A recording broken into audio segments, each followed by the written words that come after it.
China unveils its latest weapon of war, its most advanced aircraft carrier to date. But can a paper tiger float?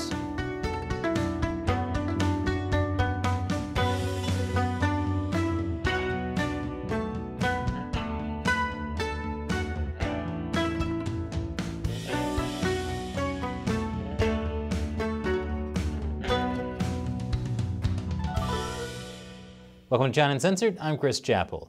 This episode is sponsored by MOVA globes. These globes are amazing. They spin on their own without cords or batteries. And whether you get this blue and gold model or one of their other great world map designs, you can appreciate the beauty of our planet and oceans. You know who else appreciates the oceans? The Chinese Communist Party. The Chinese regime is rapidly expanding its navy. By some estimates, it makes a new ship every month. The People's Liberation Army Navy, or Plan, already has more ships than the US Navy. It's central to the Chinese Communist Party's plan to take over Taiwan and dominate the Pacific and Indian Oceans. But the key to operating a blue water navy, a navy that can operate anywhere in the world, is aircraft carriers. The United States currently has 11 in operation, and China wants to match the US. China's first aircraft carrier was the Liaoning, also known as Type 001. It was an old Soviet carrier that China bought from Ukraine, refitted, and put into service in 2012. But it used outdated technology and has had a host of technical problems, not the least of which being it had to have those red pegs removed from it.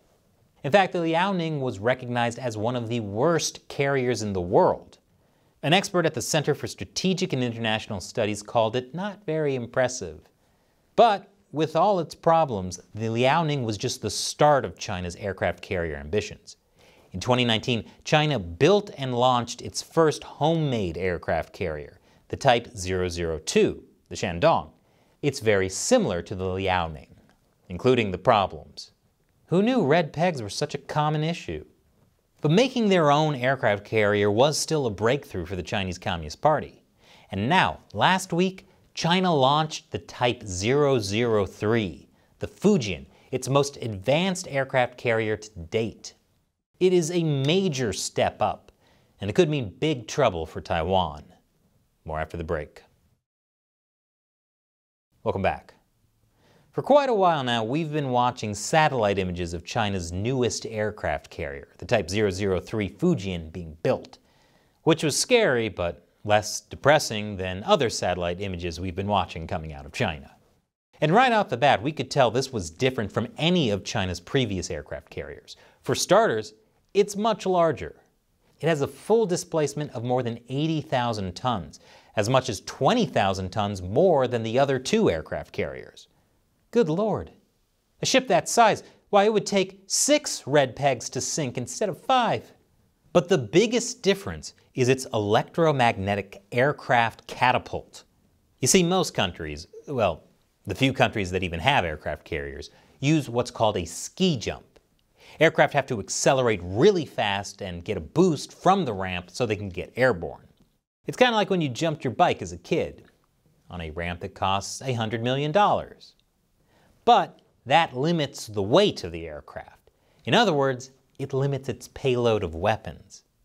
Catapult aircraft carriers use a catapult to shoot a plane off the deck at high speeds. The most advanced use an electromagnetic catapult. This new catapult design is going to give the Fujian a lot of new capabilities.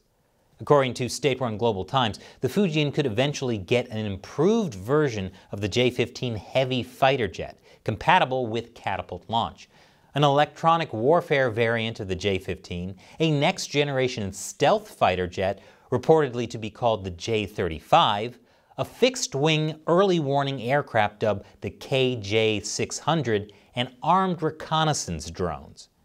Man, this sounds like it could be the villain of the next Top Gun movie, Maverick.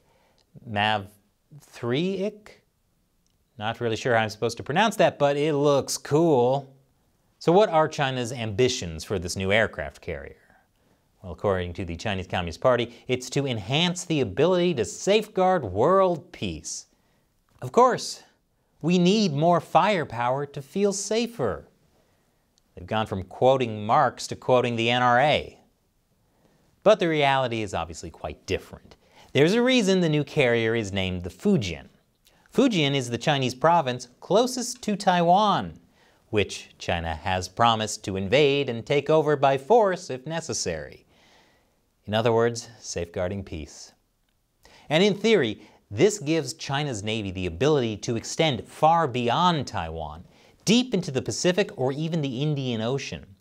China has already started preparing its military base in Djibouti for aircraft carriers. And just as the Fujian is setting sail, we're seeing signs of China's fourth aircraft carrier taking shape, a nuclear-powered one. But the Fujian may not be all it's cracked up to be. First of all, rumors were it was originally supposed to launch in April, to coincide with the 73rd anniversary of the PLA Navy. But the ship was built in Shanghai, and that's when the city was getting locked down for COVID. Always a reminder of the power microscopic organisms have over any military. If only we could safeguard them too. And the Fujian is at least 2 to 3 years away from being operational, according to experts. An aircraft carrier is a complicated beast. All the various departments on board, from aviation to the engine room to meteorology to the guns, have to learn to work together. Then they need to learn to work with a huge variety of different naval vessels and aircraft, in all sorts of different weather conditions. And then there are combat drills on top of that. And China frankly does not have the kind of experience operating this kind of network the way the United States does, though China is trying to change that quickly. But as it stands, the Liaoning is so far the only Chinese aircraft carrier with initial operational capability or the basic level of combat readiness. So despite any posturing the Chinese Communist Party may do, it is not ready for a full-on confrontation with the US yet. But the Chinese Communist Party's military, like everything else in China, is run on politics. And that can get in the way of combat readiness. According to a Taiwanese military expert, the Type 003 may have been rushed into production to satisfy Chinese officials, and some of its parts might not work as designed or as well as peers from other countries. But then there's the biggest problem with the Fujian. There are not a lot of good places to park it. Other than Djibouti, the Chinese Communist Party doesn't have any military bases overseas, at least not officially. There's rumors of China building bases in all parts of the world, but with no fully equipped overseas military bases, the Chinese Navy cannot operate far from Chinese shores, especially the Fujian.